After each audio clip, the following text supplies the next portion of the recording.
Good afternoon. You're listening to Under One Roof MTL on CJD 800. We are demystifying home ownership 1 week at a time.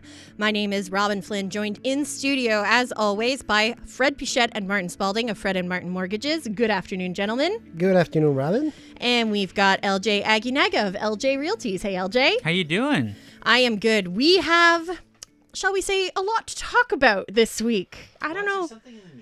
Yeah, there's something in the news. Did something break yesterday afternoon? I think your mic isn't on right now, Martin. There it is.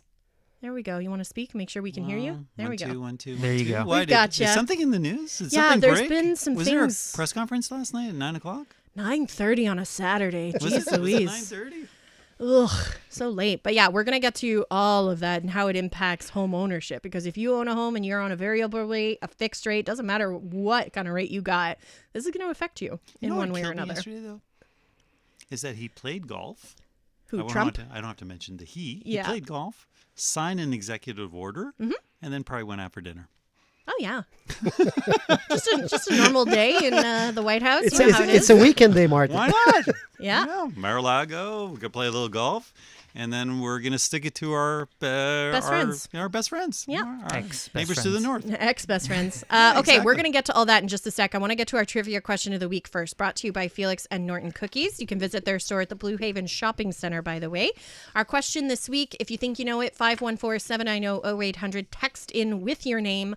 What is the minimum down payment required in Quebec to purchase a home priced over $1 million? Oh, I think I know the answer to that. I think you should know the answer. I hope you know the answer. 514-790-0800. If you think you know the answer, be sure to include your name because we like to give you a shout out for getting it right when you win cookies because they're delicious. Okay, so what's in the news this week? Oh my goodness. Let's start with the tariffs, shall we?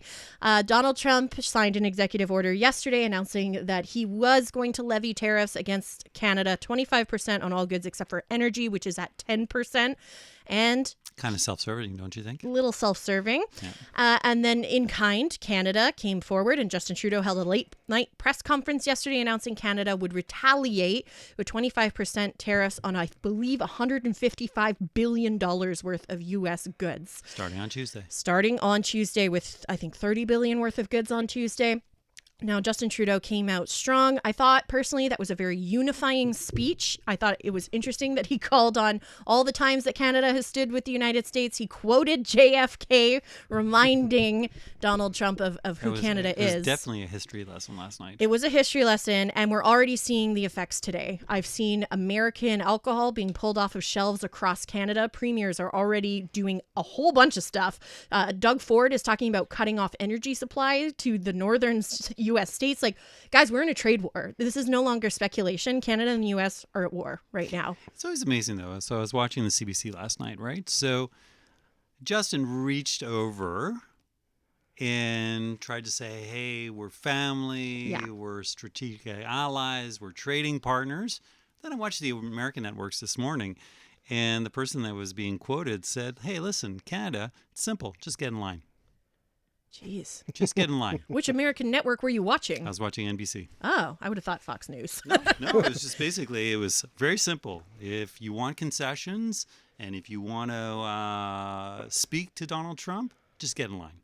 I thought it was interesting, too, when Justin Trudeau mentioned he's been trying to get in touch with the U.S. president since Inauguration Day, and his calls have not been returned. I don't know if I would have showed that card. Anyway. I thought that was interesting. I thought Justin Trudeau came out strong. He was tough, and I think it was a unifying moment for Canadians. But I think what a lot of people are worried about is, am I going to keep my job? How much are my groceries going to cost right now? What does this mean for the interest rate on my home? Those are three of the big questions that people have right now. I think we got to bring this down to mortgages and real estate. Yep. Well, LJ? what do you think is going to happen with interest rates now? The reality is, in my humble opinion, with all the trade war that's about to be going on, there's going to be a lot of instability in the market, right? Yep. Whenever we have instability and people are unsure what's going to happen, typically we start heading towards a recession. Whenever that starts to happen, we usually start to see interest rates start to drop in effect in order to balance things out and keep people somewhat stable as we can be with all the insecurity that's going to be coming. So if we weren't bullish on interest rates dropping before this trade war that started yesterday, we are definitely bullish on interest rates coming down over the next couple of months, in my opinion. Well, I think, LJ, you're absolutely right. People are asking, is the interest rates going to go down now? I think it's going to go down by another 50 basis point in the next two announcements. Wow. I don't see how the government, the Bank of Canada, will maintain the interest rate, the overnight rate as is. Now with the Trump tariff coming in place, it is a good thing on one thing for the interest rate, but not really for Canadian.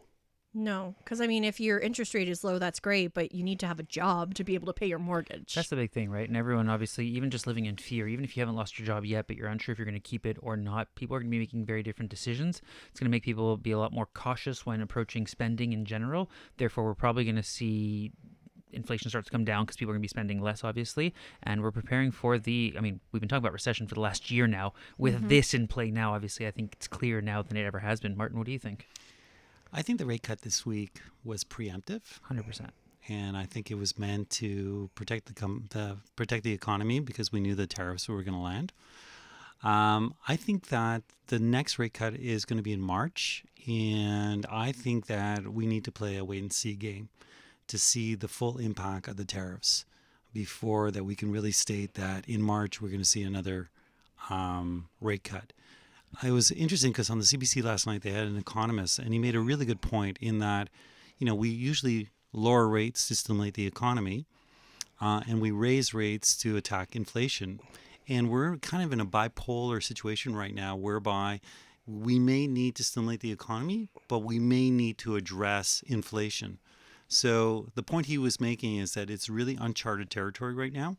And that's why the Bank of Canada's position right now is more of a wait and see than committing to further rate cuts. Do I personally think there'll be more rate cuts?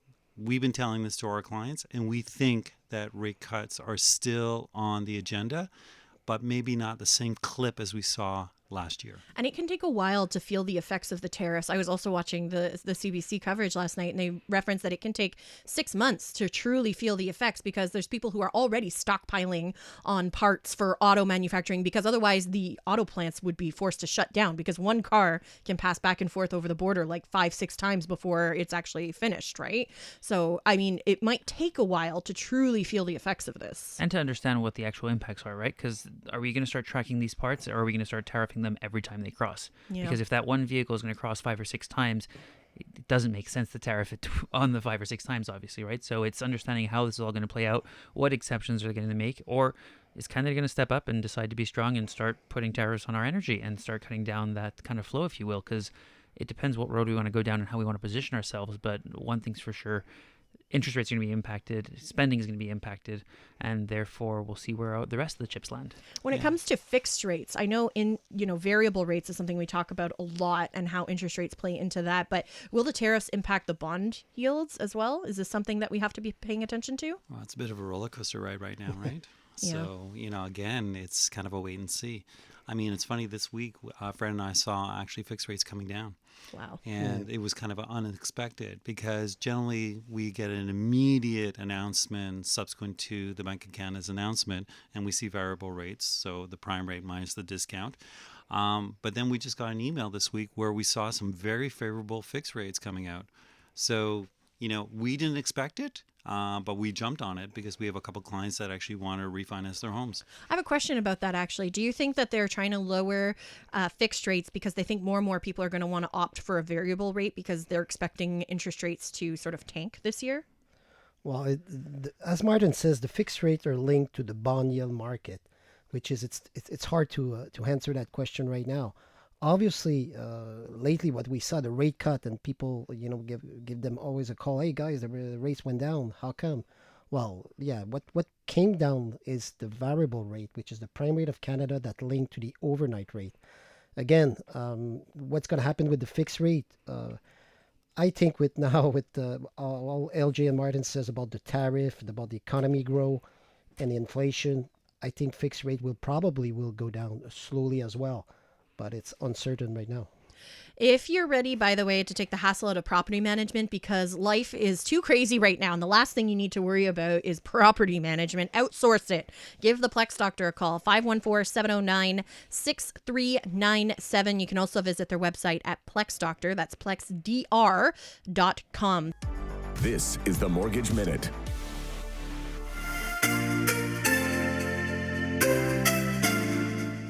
What's the difference between fixed rate and variable rate mortgages? This is your Mortgage Minute.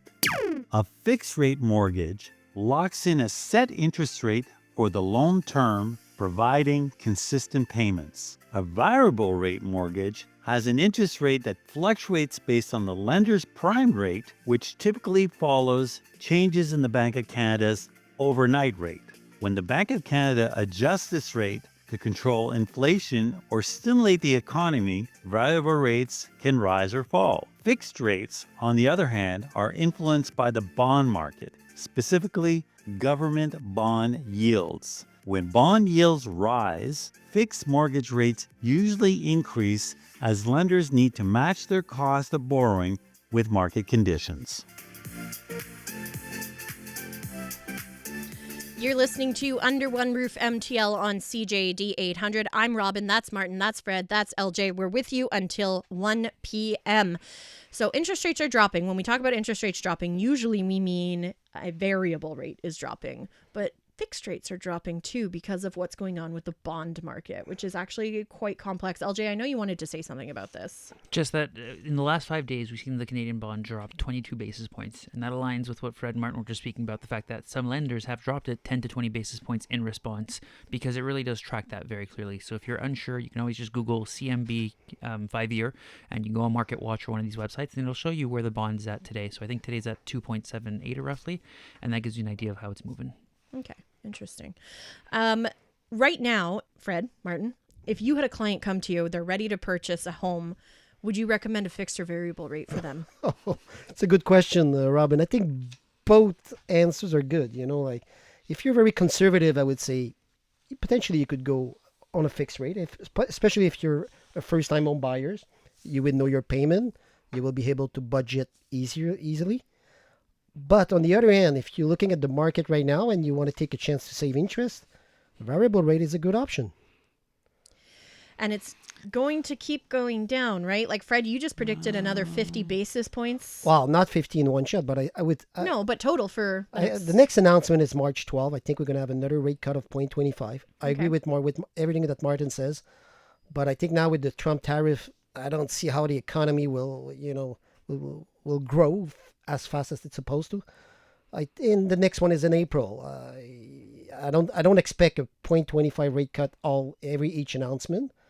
But again, with what we see right now, I expect another rate cut. Yeah, which is mean for the variable rate. It makes it attractive. I'm curious, LJ, what you think this is going to do for home values and home prices, because usually if interest rates come down, then people flood the market and home prices go up. But if people are anxious right now, are they going to stay on the sidelines while they wait and see what happens with the U.S.?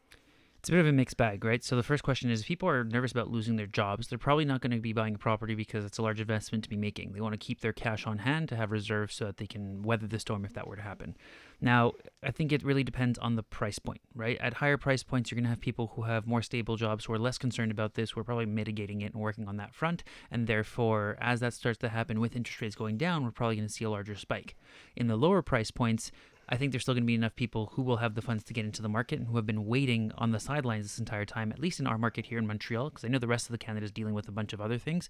But for us in particular here, there's been pent-up demand. We're seeing the multiple offers. We're seeing things happen on that front. So it might not go as crazy as we were initially expecting, but lower interest rates is going to motivate people to enter the market right now. So I expect that we're going to see still good growth in the Montreal area. If you were buying a home today, Martin, would you go fixed or variable? Okay, so I'm talking about myself personally. Yes. So I would lean variable, and I have trouble pronouncing the word variable. I don't know why I can't say that word. It's a tricky one. But there is some risk attached to it. So as we mentioned in the earlier segment, the economist, it was seesawing, going back and forth, right? So if we see inflation rising, the Bank of Canada is going to increase interest rates. And if we see the economy going into they're going to lower it to stimulate economies. So if you're prepared to deal with a little bit of fluctuation over the, say, 12 to 18 next months, then I think the better bet is variable. But if you want the security, as we mentioned, interest rates are not that high. We're seeing some low fours right now. And if you lock into a low four, maybe for a shorter period than a 5-year term, that's another strategy you could take.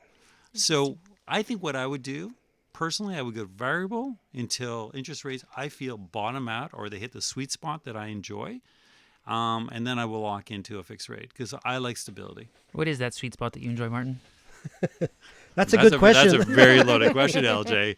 No, when I feel that the interest rates have bottomed out, we're not going to see COVID interest rates like we did. But if we see the Bank of Canada's overnight rate in the 2.5s and even we're in the 3s right now, that would be enough for me. No, but we're talking at what fixed rate would you decide that they've bottomed out to switch it? Because I assume you want to start variable and lock it in on a fixed. If I could lock in a high 3, mid 3, to me, that's a negligible interest on your mortgage. I think 3.5 is kind of that magic number for me. So I think that's where, if we can get to that 3.5, then locking in just for the stability, especially on your principal residence, makes the most sense. On an investment property where you're writing off the interest, you can live with a little bit more flexibility because you're taking the write-off on that property at least. And if it goes better, fantastic. But that's what I would think. Yeah. And why would you be able to lock it into a fixed rate? When it's because if you have a variable rate, the penalty, it's only 3 months of interest, which is ultimately you could go variable now, break your mortgage in 12 to 18 months if the interest rate or fixed rates are really low, pay the 3 months of penalty, and reinstruct a new loan with a very good lender. That could be a good strategy as well. Now, would some banks even waive the penalty on that if you just go from your variable to a fixed if you stay with them? Well, technically they could do that as well, but normally they will not offer you a good fixed rate to switch from variable to fixed rate. So in the market, let's say the market rate would have to be around 3.2, and they might offer you 3.5 at that point because they're holding you Most of the time it's better off to pay off the penalty and reinstruct a new loan with a new lender. Okay. That could be a very good strategy. Actually, we did that math about 4 or 5 times this week, actually. You mentioned that the chances of it being back to like the COVID rates that we were seeing in the 2s are slim to none. We don't have a ton of time here, Martin, but I'm curious what you think. You know, there's a clause in this tariff executive order that says if Canada retaliates, we're going to increase the tariffs even more. Now, what happens if that happens? If instead of 25%, Trump decides to go with 50%, 100% tariffs against Canada, what would that do to interest rates? It's just going to get completely out of control. We're going to be in uncharted territory. So negative interest rates? Is that are we going to start talking about that here in Canada? Take our money and we will pay you to take it. You're listening to Under One Roof MTL on CJD 800. My name is Robin Flynn with LJ Aguinaga of LJ Realties, Fred Pichette of Fred and Martin Mortgages, and Martin Spalding of Fred and Martin Mortgages. Despite the fact that inflation is down, job numbers are better than expected in Canada, and Canada has seen recent GDP growth, the Bank of Canada did cut interest rates again this week by 25 basis points. So how much did this decision have to do with tariff threats coming out of the United States? Joining us now to discuss is Thomas Ryan, an economist at Capital Economics. Thomas, how are you? I'm very well, thank you. How are you? Very well, thank you. So given the sort of recent positive economic indicators that I mentioned, like inflation, job numbers, GDP growth, what other factors might have influenced the Bank of Canada's decision to cut interest rates this week? Yeah, I think, like you pointed out, given that sort of cocktail of more positive news for the Bank of Canada, you've got sort of inflation going in the right direction, positive signs on the economy, it might have been understandable for them to not hike interest rates and leave them where they were. But I think undoubtedly the threat of tariffs hanging over the economy did impact their decision making in some way. It's tough to say exactly by how much. I mean, Bank of Canada policymakers are never going to come out and explicitly say, this is why we made the decision because of uncertain policies down the line. They act on certainty, so they're never going to come out and actually say that. But I think what you could say is, without the threat of tariffs hanging over the economy, it would have been a very close decision. But given that uncertainty in the economy, I think that's what drove them to sort of cut policy rate, and I think it's pretty justified as well. Family of 4 living in Canada, 2 parents, 2 kids, going about their business. Tariffs are imposed. How does this affect them short-term, long-term? Yeah, sure. In the short term, I think you're already sort of seeing it play out in the currency. So Canadian dollar has weakened quite a lot versus the US dollar. It makes purchasing items from abroad a lot more expensive. It's a sort of a short-term hit. In the longer term, it's all going to be sort of how this impacts economic growth. So we estimate that if, on Saturday, Trump follows through with the 25% tariff threats, then that will be enough to sort of hit the economy up to 3% and drive Canada into a recession. And we're in a time where, although you rightfully pointed out at the start of this interview that labor market conditions seem to be picking up a bit, but the labor market is pretty loose. The unemployment rate's quite high, and going into a period of another recession while the unemployment rate's almost at 7%, you can see sort of it could become almost a vicious cycle with firms being forced to lay off workers because they're having to absorb added tariff costs, and that spirals out of control, and you sort of see much higher employment rate and the economy stagnating or contracting for the next couple of years.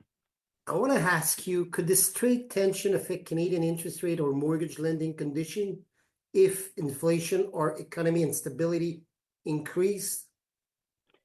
Yeah, so it's a bit uncertain when you're talking about what this means for interest rates, because the Bank of Canada have their hands tied a bit. So say if we get 25% tariffs, like I said just now, that's sort of probably, we think, would sort of drive the economy into a recession, and the Bank of Canada would probably feel that they have to step in then and provide extra policy loosening, so reduce policy rate even further.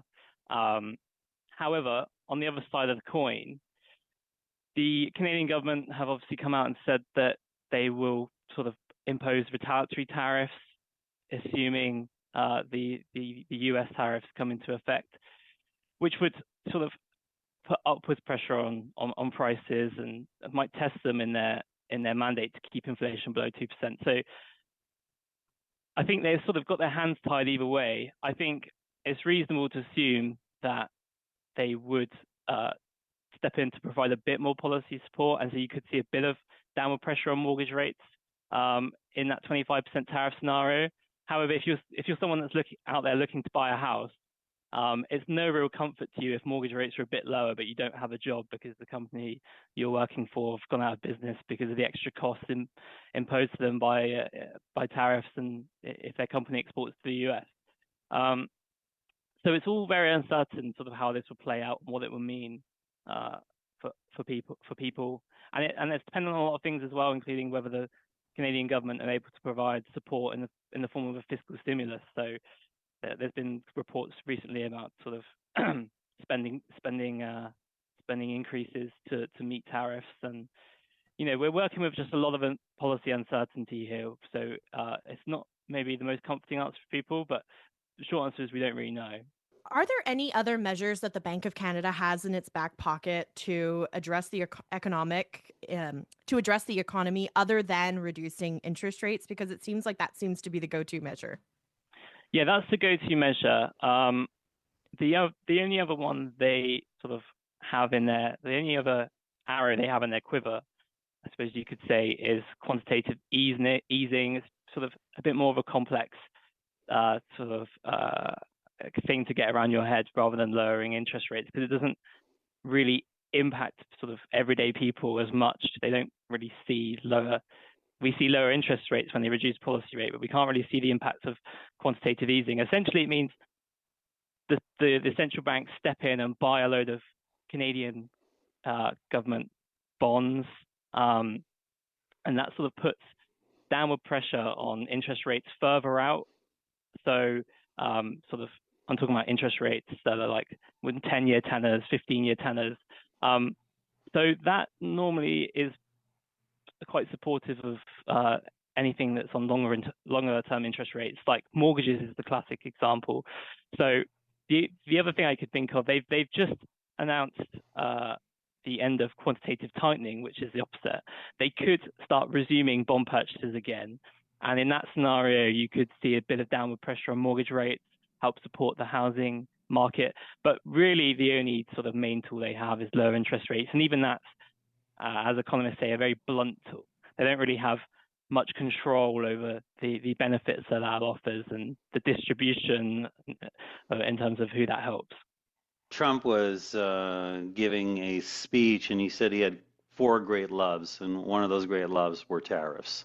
So we can go on the assumption that he has talked about it so much that something's going to happen on February 1st on Saturday. So our show is based in mortgages and real estate. So how do those tariffs, if we drill down on those 2 topics, mortgages and real estate, how will those tariffs, and it's a 2-tier question. Tier 1 is they impose 25% on our exports. We retaliate by imposing 25% on their imports. How does that affect the mortgage and real estate market? So I'd say in that scenario, you'd get a bit of downward pressure on mortgage rates. However, I don't know if it would be accommodative to any further recovery in real estate, because what you've got there is that is a 25% tariff scenario, which I think, as I said earlier, would sort of we think at least, would push the Canadian economy into a recession. The Bank of Canada will be forced to respond by lowering interest rates, but they won't be able to go as far as they did during the pandemic, where they lowered interest rates to close to 0% because of the retaliatory tariffs, which will put upwards pressure on prices. So they won't be able to do that much. They'll have their hands tied a bit. So that will put downward pressure on mortgage rates. But at the same time, you've got this really negative shock on the economy, potentially the layoffs, the labor market taking a turn for the worst again. And we all know that's the worst possible scenario for the housing market, which relies on, fundamentally it relies on sort of a strong labor market to underpin it. So I think in that scenario, we've seen a bit of a recovery recently in the housing market, at least in terms of sales numbers, and prices are rising again. My personal view is that if we get a 25% tariff scenario, that will sort of unwind that, and we'll see house prices contract again, especially in expensive areas, and sort of sales drop back to where they were last year and in 2020. Yeah, last year, end of 2022. Thomas Ryan is an economist at Capital Economics. Thank you so much for your time today. Really appreciate it. Yeah, thank you very much. Thanks. You're listening to Under One Roof MTL on CJAD 800. If you're not sure if now's the right time to buy your first home, the best thing you can do is give LJ a call at 514-500-4040. He'll help you decide.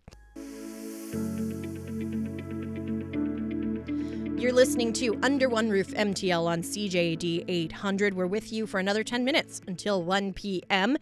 It's cold outside today. Stay inside. Just stay inside and listen to the radio.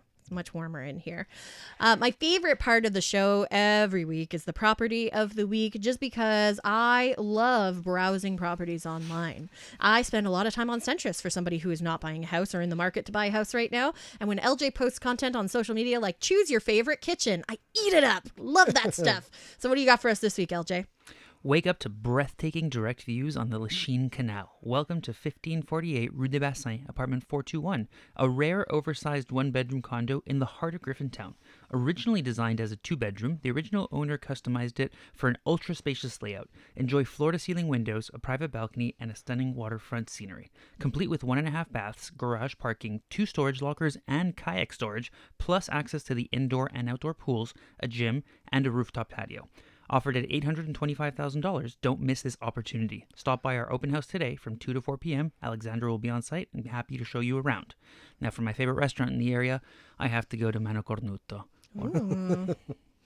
I've never been. LJ, You've never been? No. Oh, wow. Okay, we're going to make this happen. Okay, let's do it. Our next team meeting. There we go. 100%. LJ, a kayak storage. It's the first Yeah, time I hear that. you had me at kayak, so I was about to make an If you're offer. in Griffintown, you're on the Lachine Canal. You're on the canal, direct views of the canal. You have a direct access. That's cool. 100%, it's cool. I like that it used to be a 2-bedroom or was designed to be a Designed, 2-bedroom. yeah. Now that means you've got room for a king-size bed in your primary The bedroom. primary is huge to begin with, and effectively they make an oversized living room now where the second bedroom was. So you've got like a nice L shape where you have living room, then the dining room, and then the kitchen off to the other side. So very Love nice. it. Yeah. Is that where the kayaks go?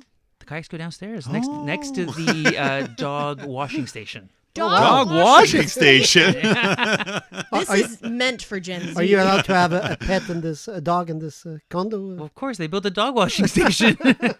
Love it. I lived in a condo that had a rooftop patio, and it was such a fun way to hang out with your neighbors and get to know them. We had shared barbecues, which was cool. I didn't have to worry about the maintenance, which was awesome. We had an herb garden. If you've got a shared What kind of patio. herbs? The kind you cook with, Martin. Of course. Okay, guys, I came up with the trivia question of the week, but maybe I should get you guys to fact check me more because I made a bit of a mistake that accidentally turned it into a trick question. So my question this week was, what is the minimum down payment required in Quebec to purchase a home priced over $1 million? Now, this question would have been great 2 months ago. But I think this is an excellent learning opportunity because just like you and most of our listeners, apparently, everybody thought that the correct answer was 20%. Yep. But that is no longer the case. December 15th. The laws have changed, and now you can get an insured mortgage up to $1.5 million. Now, the way this works is that the first $500,000, your down payment would be 5%, and then on the tranche that goes above Tranche. that, up to 1.5, it would be 10%. Yes, tranche. The tranche. Wow. Well, you learn something every day. So sadly, because I messed up, nobody got this one. So you're buying cookies for everyone. I then. mean, LJ has to get the cookies. He's the one that pointed out my mistake, right? We'll give the cookies to LG this Yeah, he deserves them. My wife will get them. If you want cookies, by the way, check out Felix and Norton in the Blue Haven Shopping Center, 3705 St. John's Boulevard in DDO. Now I want cookies. We learned a lot this week. There's a lot going on in the news. The Bank of Canada made an interest rate announcement this week, and we barely even really talked about it, which is crazy because normally that would have been our lead story on this show. But instead, we were talking a lot about tariffs, which is a word I wish I didn't have in my vernacular. Now it's going to be part of our everyday. So I learned that tariffs are probably going to hurt our economy, the Americans' economy, the global economy. That could mean we'll see lower interest rates. But will that actually help you? Depends on what your situation is, of course. I also learned that when you hear about interest rates going down after a Bank of Canada announcement, like we heard this week, we're talking about variable rates specifically. Fixed rates are tied to the bond market. You learn something new on this show every day. And lines of credit. So if you have a line of credit, Prime's also the one that carries that. So that also affects any line of credit that you have. Interesting. Line of credit, how does the interest compound on that? I know like credit cards compound daily. Daily. Lines of credit as well? Daily, yeah. Yikes. That's why it's bad credit. It's good credit for short-term usage, but it's bad credit long-term. And so what would be an instance where it would make sense? I would pay it off and refinance my home and put it all under the umbrella of a mortgage. If you have something that you need, let's say, to do over the course of 3 to 6 months, and it doesn't make sense to get the whole thing refinanced because you're going to have the capital to pay that off, it's an interesting vehicle to use that you usually have flexibility and liquidity to. So you don't have to go get something new. You already have access to those funds. You don't have to remortgage something, take on additional fees. So just use it for that short-term period, like maybe a kitchen rent or something like that, and then you can go refinance the whole thing with the new value already there. Because this is where I need to replace my retaining wall, gentlemen. I have a sloped driveway and my retaining wall is made of wood. No bueno. How's your drain? Drain is fantastic. Okay. Drainage is good. We're all set on the drainage front, but I'm contemplating leveling my driveway so that I don't even have to worry about it, filling in the garage door. We don't park in there anyway, and just turning it into a storage space. But you know home renovation while you're at it. Just While turn you're it at into another bedroom altogether. Yeah, while you're at it. Yeah, might no, as well. but if you think you can pay off whatever money you're going to borrow short term, then, take a line of credit. But if you don't think you've got the capacity to pay that off short term, another way to look at it, just like credit card debt or even a HELOC, line of credit, any of those credit products that come with high interest, you should consider refinancing your home, put it all under the umbrella of a mortgage. Makes a lot of sense. Okay, we're pretty much done for this week. We will be back next Sunday, by the way, at 12 p.m. Super Bowl Sunday. We'll probably have some snack recommendations for you, as well as our predictions. Phillies versus Chiefs. Chiefs. Right here on CJD 800. In the meantime, to learn more about the guys and the show, you can visit the website underoneroofmtl.com. You can also reach out to LJ, Fred, and Martin individually. LJ, where do people go to get in touch with you? Best place would be my website, ljrealties.com. You can also find us on all socials under the handle LJ Aguinaga. That's LJAGUINAGA or LJ Realties. You can check us both out. You can also call or text me at 514-500-4040. Fred, Martin, where do people go for you guys? So it's fredmartin.com, but we never mentioned this, that actually Fred and my email address is on the website, and so are our phone numbers. Because we were talking about dealing with call centers before we came into the studio. And when you call Fred, Fred answers the phone. When you call me, I answer the phone. You don't get lost into this customer service +2, press 4. Your call is important to us. Go to our website to solve your problem. You want to solve a problem, call Fred, call Martin, use our phone numbers. They're there. And the other thing that you can do on our website is actually you can book a meeting right into our calendars. Cool. So fredmartin.com, fredmartin.com. fredandmartin.com? fredmartin.com. And I would say if you have a mortgage to renew this year, which is a particular year in the mortgage industry, give us a call. We're here to help you. Yeah, you suggest 4 to 6 months before your mortgage is up for renewal, right, Martin? Absolutely. Good to know. So pull out your mortgage, figure out when your maturity date is, count backwards 4 to 6 months, and make sure that's when you give Fred and Martin a call. And it's a numbers game, so we're happy to crunch the numbers for you. We spoke about it today, but if you are tired, if you want some support with your property management, please reach out to our property management company, plexdoctor.com. That's plexdr.com. Or you can reach out to our property manager. He's awesome, Thierry, 514-709-6397. And he's very supportive. He likes all of Under One Roof's content on Instagram. Every single post. He's always the first person to like it. No, I've met him a couple times. He's a very sharp guy. So. Awesome. If you missed anything, you can listen to this show in its entirety. We upload it as a podcast to iHeartRadio, Spotify, Apple, wherever you get your podcasts, you will find Under One Roof MTL. What about you, Robin? What about me? Oh, yeah, I have a website too. RobinFlynn.com. That's Robin with a Y, by the way. Who just got nominated, I think, for an RBC award now? I did for a Women's Entrepreneur of the Year. Wow, it's going to take 2 studios pretty soon. To fit this giant head through the door. Thank you to the people who keep nominating me. You guys are crazy. For LJ, Fred, and Martin, I'm Robin Flynn. My thanks to Dean Mateos in Master Control. Have a great Sunday, guys. Enjoy the Grammys tonight.